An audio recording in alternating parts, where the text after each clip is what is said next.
اور پہن کے سیلفیاں بنائی تھیں، آج وہ کپڑے چیتھڑے بنے ہوئے۔ وَيُقَرِّبَانِ كُلَّ بَعِيدٍ، کتنی چیزیں ایسی تھیں جس کو ہم بہت دور سمجھتے تھے مگر وہ قریب آ گئی۔ کتنے لوگ ایسے تھے جن سے ہمیں اتنی محبت تھی کہ ان کی تھوڑی دیر کی جدائی بھی ہمیں گوارا نہ تھی، آج وہ ہمیں ہمیشہ کے لیے جدائی کا داغ دے گئے اور جا کے مٹی میں سو گئے۔ یہ بھی تو دن دیکھنا پڑا کہ ہمارے پیارے ہم سے دور ہو کر جا کے قبروں میں سو گئے۔ اس سے پتہ چلتا ہے کہ دنیا سے دل نہیں لگانا چاہیے، بلکہ اس جہان کے لیے تیاری کرنی چاہیے جس کی طرف میں اور آپ دن بدن بڑھتے چلے جا رہے ہیں۔ حضرت اماں فاطمہ الزہرا رضی اللہ تعالی عنہا کا جب انتقال ہوا تو حضرت علی اس وقت موجود نہیں تھے۔ قبر شریف پہ گئے اور قبر پہ جا کے کہا السلام علیکم، ہم پڑھتے ہیں نا السلام علیکم یا اہل القبور، تو قبر پہ جا کے سلام پڑھا تو محبت تو تھی نا، اور نبی کریم صلی اللہ علیہ وسلم کی گویا حضرت فاطمہ نشانی تھیں۔ اما عائشہ رضی اللہ عنہ فرماتی ہیں دنیا میں کوئی بھی نبی کریم صلی اللہ علیہ وسلم کے مشابہ چال ڈھال میں، عادات میں، اطوار میں، شکل و صورت میں فاطمہ سے بڑھ کر نہیں تھا۔ حضرت فاطمہ ہمارے نبی کی کاپی تھیں، عادات میں، اطوار میں، چال میں، ڈھال میں، عادات میں، اطوار میں، شکل میں، صورت میں ہمارے نبی کی گویا کاپی تھیں، تو ایک نشانی تھیں۔ تو جب حضرت علی قبر پہ گئے تو قبر سے جواب ہی نہیں آیا۔ قبر سے جواب آتا ہے کیا؟ السلام علیکم، قبر سے جواب نہ آیا تو حضرت علی بڑے اداس ہوئے، بڑے دکھی ہوئے اور کہنے لگے مالی وقفت علی القبور مسلما قبر الحبیب فلم يرد جوابی، ہائے میری پیاری، میں تیری قبر پہ کھڑے ہو کے سلام کر رہا ہوں اور آپ جواب ہی نہیں دے رہی، کیا آپ مجھے بھول گئی ہیں؟ کیا آپ کا ہمارا ایک لمبا جو زمانہ ساتھ گزرا ہے، محبتوں سے بھرا ہوا زمانہ ساتھ گزرا ہے، کیا آپ اس کو بھول گئیں؟ پھر رونے لگے، پھر فرمانے لگے لِكُلِّ اجْتِمَاعٍ مِّن خَلِيلَيْنِ فُرْقَةٌ وَكُلُّ الَّذِي قَبْلَ الْمَمَاتِ قَلِيلٌ إِنَّ افتقادی بعد احمد فاطمہ دلیل علی اللہ یدوم خلیل۔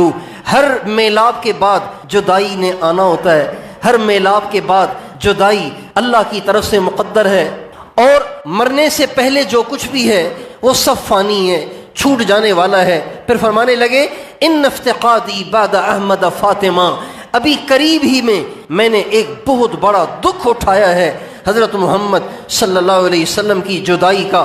ابھی وہ غم میں بھولا ہی نہیں ہوں، ابھی وہ زخم میرا خشک ہی نہیں ہوا کہ آج ان کی آخری نشانی فاطمہ، وہ بھی مجھے بڑا زخم دے گئی۔ پھر فرمانے لگے ان جدائیوں کے زخم کھاتے کھاتے اتنا سبق تو میں نے پڑھ لیا ہے، اتنی باتوں میں سمجھ گیا ہوں کہ دنیا میں کوئی کسی کے ساتھ ہمیشہ نہیں رہتا۔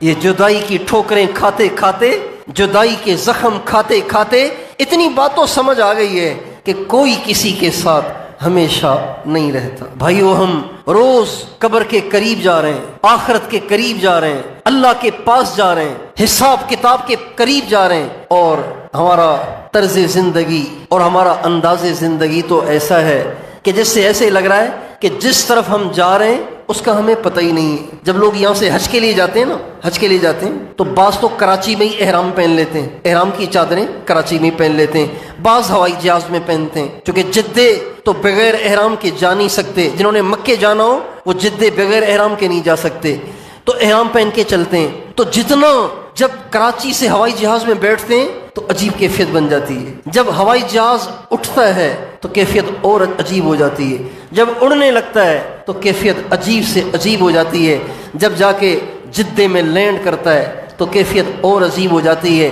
جب وہاں سے اتر کے کوچ میں بیٹھتے ہیں پھر تو کیا پوچھو، پھر جو ہی وہ کوچ لے کر مکے کو بڑھتی ہے اور مکے کی پہاڑیاں نظر آتی ہیں، اور دور دور سے بیت اللہ کے مینار دور دور سے نظر آتے ہیں، تو گنہگار سے گنہگار آدمی کی بھی کیفیت عجیب سے عجیب ہو جاتی ہے۔ پھر مکے سے جب مدینے جاتے ہیں جب مکے سے مدینے جاتے ہیں کچھ نہ پوچھو، عجیب حال ہوتا ہے، ہر مسلمان کا عجیب حال ہوتا ہے۔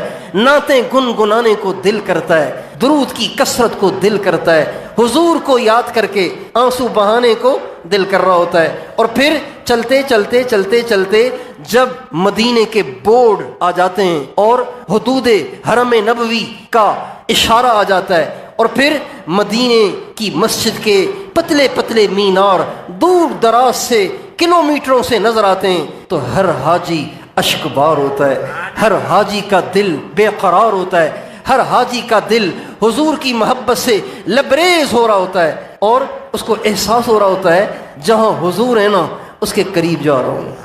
تمہیں بھی خبر ہے کہاں جا رہا ہوں، تمہیں بھی خبر ہے کہاں جا رہا ہوں۔ حضرت مولانا سعید احمد خان صاحب رحمۃ اللہ علیہ ہمارے بہت بڑے بزرگ تھے، وہ مدینے میں رہتے تھے، رہتے ہی مدینے میں تھے، وہاں دعوت کا تبلیغ کا کام کرتے تھے۔ تو اللہ کی طرف سے حالات ایسے بن گئے کہ وہاں کی حکومت نے ان سے پاسپورٹ چھین لیا اور ان کو ڈیپورٹ کر دیا پاکستان کی طرف۔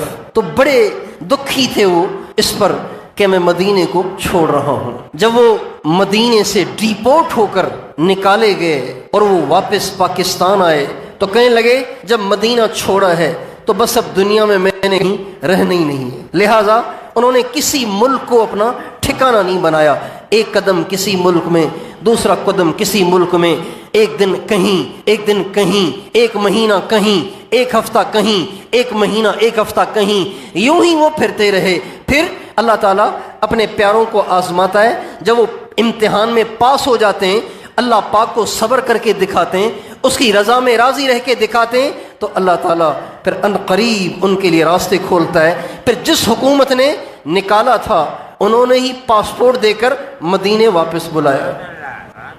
تو جب واپس جا رہے تھے نا تو واپس جاتے ہوئے انہوں نے یہ کہا تھا محمد کا روزہ قریب آ رہا ہے، بلندی پہ اپنا نصیب آ رہا ہے، تمہیں بھی خبر ہے کہاں جا رہا ہوں، رسول خدا ہے جہاں جا رہا ہوں، تمہیں بھی خبر ہے کہاں جا رہا ہوں، رسول خدا ہے جہاں جا رہا ہوں۔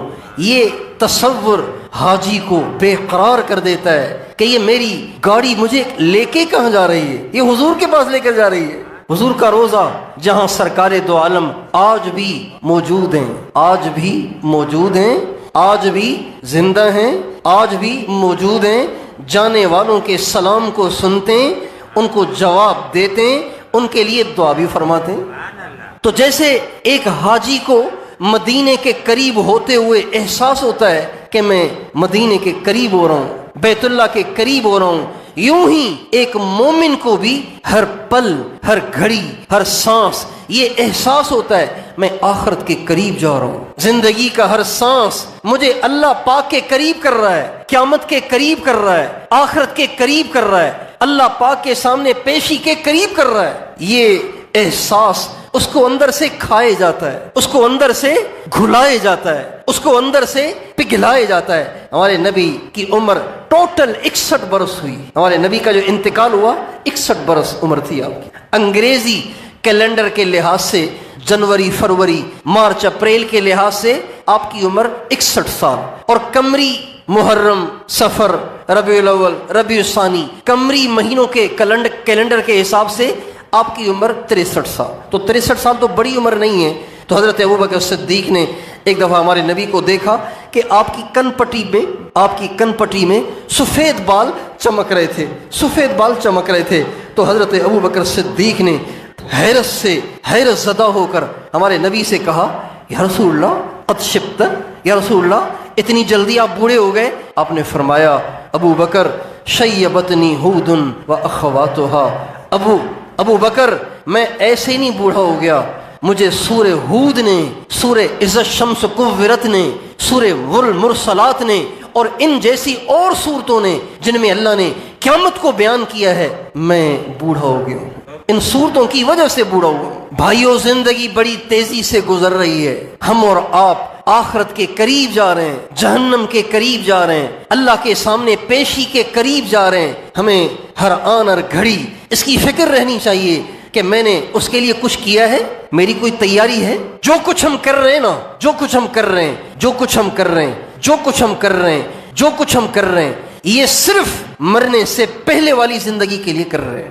ایک دکاندار صبح کو نکلتا ہے، رات تک دکان چلاتا ہے۔ ایک ملازم صبح کو نکلتا ہے، شام تک ملازمت کرتا ہے۔ ایک مزدور صبح کو نکلتا ہے، شام تک مزدوری کرتا ہے۔ کوئی 24 گھنٹے سروس کرتا ہے، کوئی رات کی ڈیوٹی کرتا ہے، کوئی دن کی ڈیوٹی کرتا ہے۔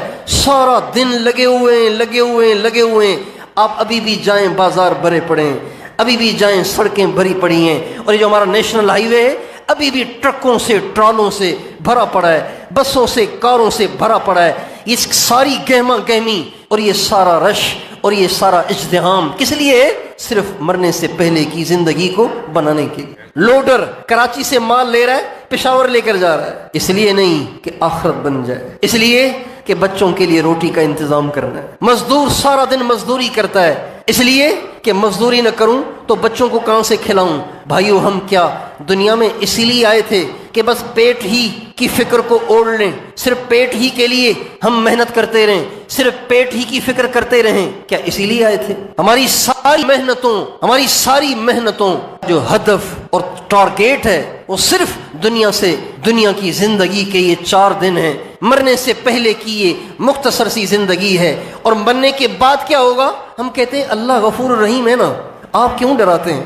یہی میں نے ایک دفعہ بیان کیا تو مجھے ایک آدمی نے میسج بھیجا، کہا آپ نے ایسا بیان کیا ہے کہ آپ نے تو مایوسی کر کے رکھ دیا ہے، اتنا ڈراتے ہیں آپ۔ سیدنا علی امام الاولیاء، سیدنا علی شاہ ولایت، سیدنا علی حیدر کرار رضی اللہ تعالی عنہ کرم اللہ وجہہ، ہمارے نبی نے فرمایا اترضی ان یکون منزلک مقابل منزلی، علی کیا آپ اس بات پہ راضی ہیں؟ کیا آپ اس بات پہ راضی ہیں کہ جنت میں میرا اور آپ کا گھر بالکل آمنے سامنے ہو؟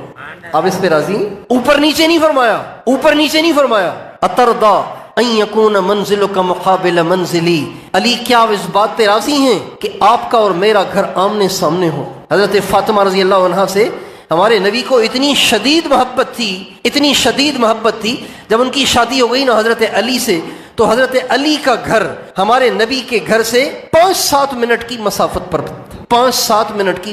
پر 2003 میں میرا جانا ہوا تو میں نے تحقیق کی کہ حضرت علی کا گھر کہاں تھا، تو ڈھونڈتے وہاں پہنچے تو مجھے یہ حدیث یاد آئی کہ ہمارے نبی کی بیٹی کا نکاح ہو گیا تھا، پھر آپ نے اپنی بیٹی سے فرمایا تھا فاطمہ تو بہت دور چلی گئی ہے، کاش کہ تیرا گھر میرے گھر کے ساتھ ہوتا۔ تو میں سوچتا تھا کہ کتنی دور چلی گئی تھیں، کوئی 4-5 کلومیٹر، 10 کلومیٹر، 15-20 کلومیٹر دور چلی گئی ہیں کہ ہمارے نبی کو اپنی بیٹی کو دیکھنے کے لیے مستقل کوئی دن فارغ کرنا پڑتا ہوگا کہ آپ فرما رہے ہیں کہ فاطمہ تو اتنی دور چلی گئی ہے، اب تجھے دیکھنے کے لیے مجھے سارے کام چھاڑ کے پورا دن لگانا پڑے گا، پتہ نہیں شاید اتنی دور چلی گئی تھیں۔ چنانچہ میں وہاں گیا اور میں نے عام نارمل رفتار کے ساتھ چلنا شروع کیا تو 7-8 منٹ میں میں حضرت علی کے گھر سے اما عائشہ کا حجرہ، جہاں آج ہمارے نبی کی قبر مبارک ہے، وہاں 7-8 منٹ میں پہنچ گیا میں نارمل رفتار سے۔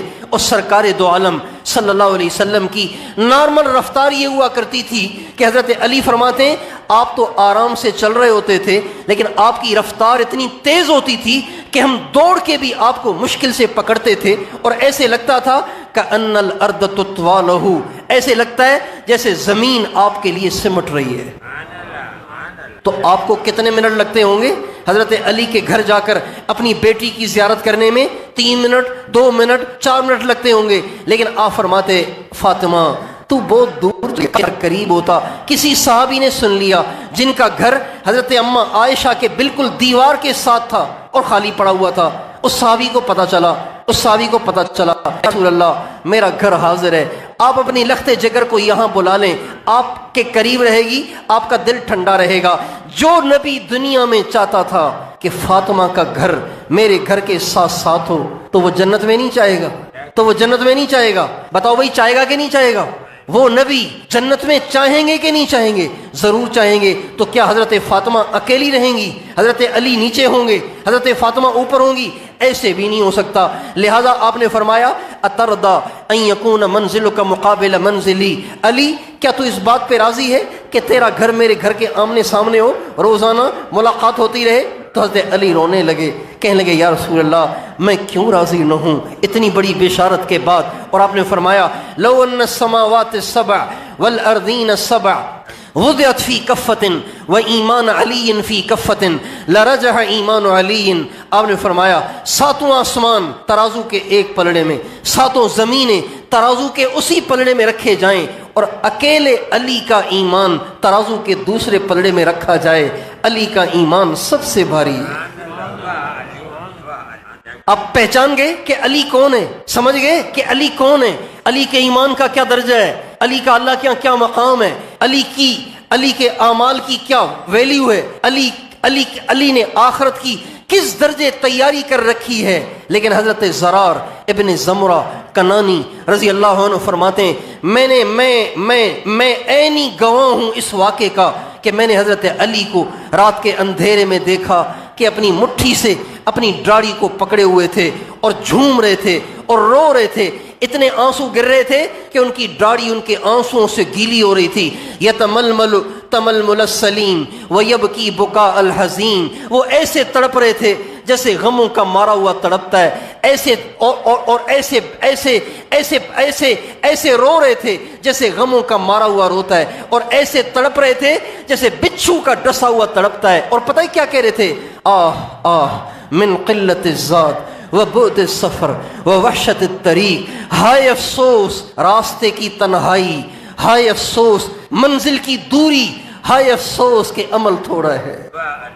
جس آخرت کی طرف میں آپ سب جا رہے ہیں، اسی آخرت کی طرف جاتے ہوئے اتنی بڑی تیاری کرنے والا، اتنے بڑے ایمان والا، اتنی ساری بشارتیں پانے والا ایسے پریشان ہے، ایسے بے قرار ہے، ایسے رو رہا ہے۔ اس لیے دوستو زندگی بڑی تیزی سے گزر رہی ہے، بہت تیزی سے گزر رہی ہے، اور یہ بال بہت تیزی سے سفید ہو رہے ہیں، بہت تیزی سے سفید ہو رہے ہیں، چہروں پہ جھریاں بڑی تیزی سے آ رہی ہیں، رنگ دن بدن بدل رہے ہیں، طاقت دن بدن کمزوری سے بدل رہے ہیں۔ ہمیں چاہیے کہ ہم اس جہان کی تیاری کریں جہاں ہم جا رہے ہیں۔ اس کی تیاری کیا ہے؟ اس کی تیاری بہت آسان ہے، مشکل نہیں ہے۔ اللہ تعالیٰ جس مالک کون و مکان کے ساتھ ہمارا واسطہ ہے وہ کریم اتنا ہے، وہ کریم اتنا ہے، وہ کریم اتنا ہے، وہ کریم اتنا ہے کہ جب بندہ اس کے سامنے اپنی طلب کا اظہار کرتا ہے تو وہ اس پہ بھی اس کو بہت کچھ دے دیتا ہے، طلب کا اظہار کرتا ہے، بشرطے کہ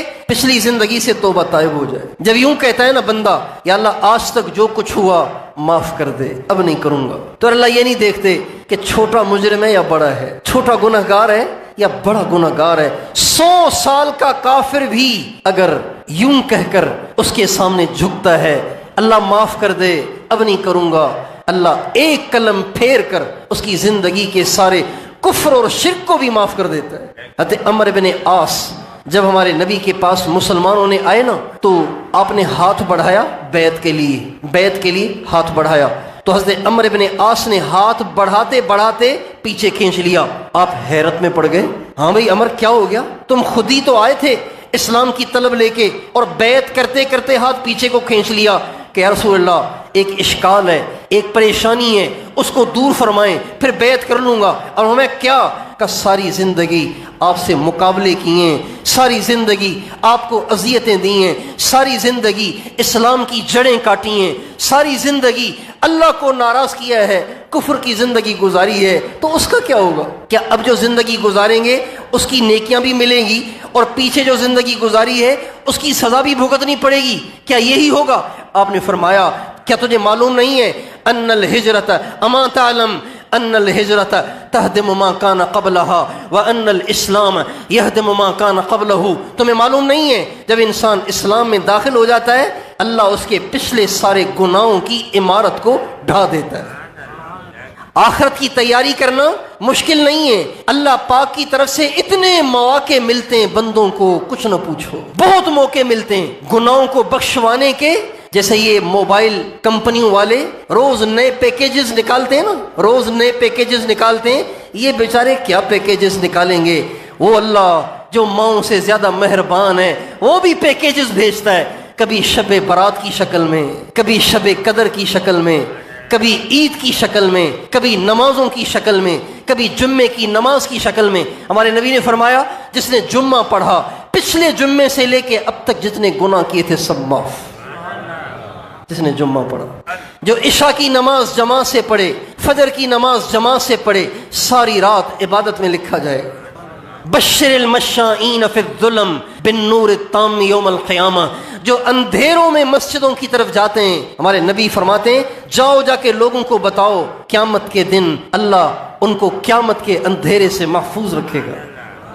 5 نمازیں جو پڑھتا ہے، 5 نمازیں، ایک نماز پڑھتا ہے تو پچھلی نماز سے لے کے اس نماز تک جتنے گناہ کیے سب معاف.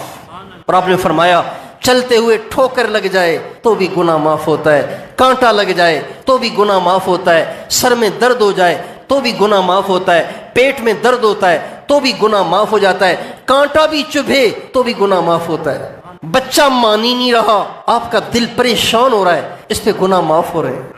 بیوی نہیں مان رہی، بیوی نافرمان ہے اور بیوی بے وفا ہے اور بیوی خدمت نہیں کرتی اور بیوی پوچھتی نہیں ہے اور دل پریشان ہے اور دل اداس ہے اور ٹینشن چڑھ رہی ہے، اس پہ بھی گناہ معاف ہو رہے ہیں. اور خاوند بیوی سے محبت نہیں کر رہا، خاوند بیوی کو پیار نہیں دے رہا، خاوند بیوی کو پوچھ نہیں رہا، جب آتا ہے سیدھا ماں کے کمرے میں گھس جاتا ہے، جب آتا ہے سیدھا بہنوں کے کمرے میں گھس جاتا ہے. بیوی اتنی قربانی کر کے اس کے گھر آئی اور اس کے لیے آئی اور یہ بیوی کو پوچھ ہی نہیں رہا. اب یہ بیوی بیچاری اندر ہی اندر میں گھل گھل کے ٹینشن کی مریض بن گئی، ڈپریشن میں چلی گئی اور بلڈ پریشر ہائی رہنے لگا اور شوگر پیشنٹ ہو گئی، صرف یہ سوچ سوچ کے کہ جس کے لیے سب کچھ چھوڑا تھا وہی میرا نہ ہوا، نہ خدا ہی ملا، نہ وصال صنم، نہ ادھر کے رہے نہ ادھر کے رہے، نہ خدا ہی ملا وصال صنم. کروڑوں بچیاں ایسی ہیں جو اس دکھ میں مبتلا ہیں، اس پر بھی گناہ اللہ معاف کرتا ہے، اس پر بھی اللہ گناہوں کو معاف کرتا ہے. ساس الٹی سیدھی شکایتیں لگا کے پٹواتی ہے، اس پہ بھی گناہ معاف ہوتے ہیں. نند الٹی سیدھی شکایتیں اپنے بھائی کو لگا کے اپنی بھابھی کو پٹواتی ہے، اس پہ بھی گناہ معاف ہوتے ہیں. نند بیٹھی ہوئی ہے، ساس بیٹھی ہوئی ہے ٹانگ پہ ٹانگ رکھ کر کرسی پر، سارے برتن بہو کے ہی سر ڈالے ہوئے ہیں، سارے کپڑے بہو کے ہی سر ڈالے ہوئے ہیں، سارے گھر کے کام بہو کے ذمہ ہی لگائے ہوئے ہیں. روٹی بھی اسی نے پکانی ہے، سالن بھی اسی نے پکانا ہے، مہمانوں کے لیے چائے بھی اسی نے بنانی ہے، ساس اور سسر کے کپڑے بھی اسی نے دھونے، اور یہ بیچاری اسے بھگت رہی ہے، کیا کرے، بول نہیں سکتی. اس پہ بھی اللہ گناہ معاف کرتا ہے. کتنے پیکیجز ہیں اللہ تعالیٰ سے معافی لینے کے، کتنے پیکیجز ہیں اللہ تعالیٰ سے معافی لینے کے. اور ایسے لگتا ہے کہ اللہ پاک کسی گناہ گار کو دوزخ میں ڈالنا ہی نہیں چاہتا. ایک اور پیکیج آ رہا ہے رمضان المبارک کا. اللہ اکبر. ہمارے نبی جب رجب کا چاند دیکھتے تھے نا، رجب کا، ابھی رمضان 2 مہینے دور ہے، 2 مہینے دور ہے، آپ رجب کا چاند دیکھ کے فرماتے تھے اللہم بارک لنا فی رجب و شعبان وبلغنا رمضان. اے اللہ تو نے رجب بھی دکھا دیا ہے، شعبان بھی آ جائے گا. اللہ اگر زندگی ختم ہونے والی ہے اتنی مہلت ضرور دے کہ اس دفعہ کے رمضان کی نیکیاں بھی کم ہوں. اتنی مہلت ضرور دینا کہ اس دفعہ کے رمضان کی کمائی کروں.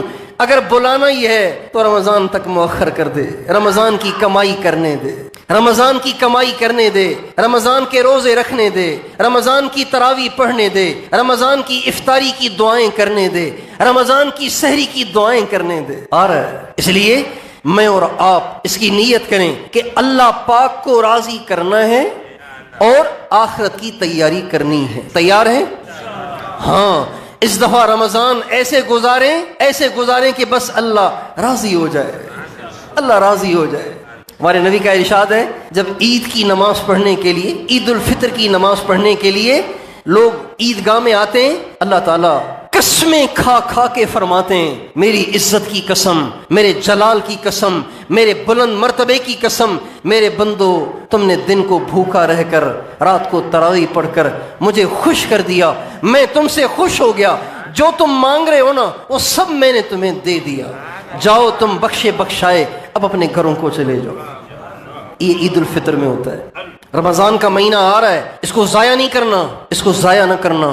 کس نے اگلا رمضان دیکھا ہے؟ ہمارے بابا پچھلے رمضان میں ہمارے ساتھ تھے، ہم نے تراویحاں ساتھ پڑھی، روزانہ 3 پارے ہم کٹھے پڑھتے تھے، اور اس دفعہ وہ نہیں ہے. ان کو معلوم نہیں تھا کہ یہ میری تراویح آخری ہے، ان کو پتہ نہیں تھا کہ یہ میرے روزے آخری ہیں. انہوں نے رمضان کے سارے روزے رکھے، باوجود بیماریوں کے پیرانہ سالی کے سارے روزے رکھے.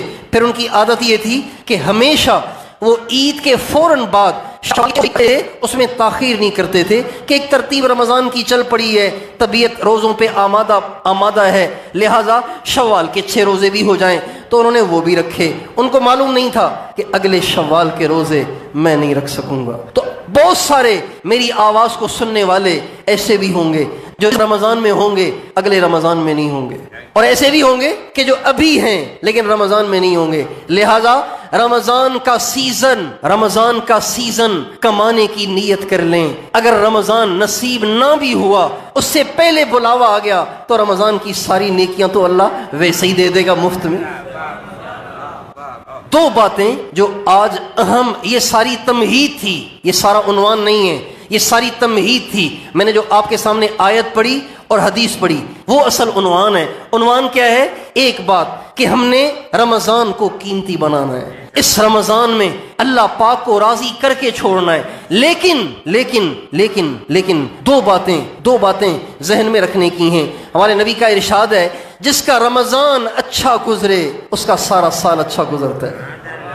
جس کا رمضان اچھا گزرے گا اس کا سارا سال اچھا گزرے گا. جس کی نہ رمضان میں نگاہیں جھکی رہیں گی سارا سال جھکی رہیں گی.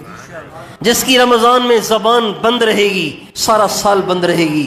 جس نے رمضان میں اپنے کانوں کو میوزک سے بچایا وہ سارا سال بچا پائے گا. جس نے رمضان میں حرام کھانے سے اپنے آپ کو بچایا، حرام پینے سے اپنے آپ کو بچایا، حرام بولنے سے اپنے آپ کو بچایا، حرام دیکھنے سے اور سننے سے اور سوچنے سے اور حرام بولنے سے اور حرام تعلقات سے اپنے آپ کو بچایا، اللہ پاک رمضان کی برکت سے سارا سال اس کو بچائے گا.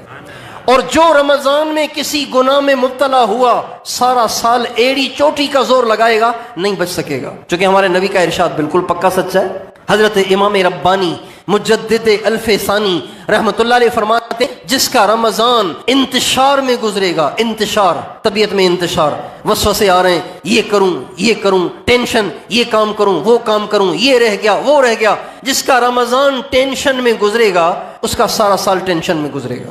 جس کا رمضان یکسوئی کے ساتھ مزے سے نماز پڑھ رہا ہے، مزے سے روزے رکھ رہا ہے، مزے سے قرآن پڑھ رہا ہے، پرواہ نہیں کوئی دنیا میں کیا ہو رہا ہے. جس کا رمضان یکسوئی سے گزرے گا اس کا سارا سال یکسوئی سے گزرے گا.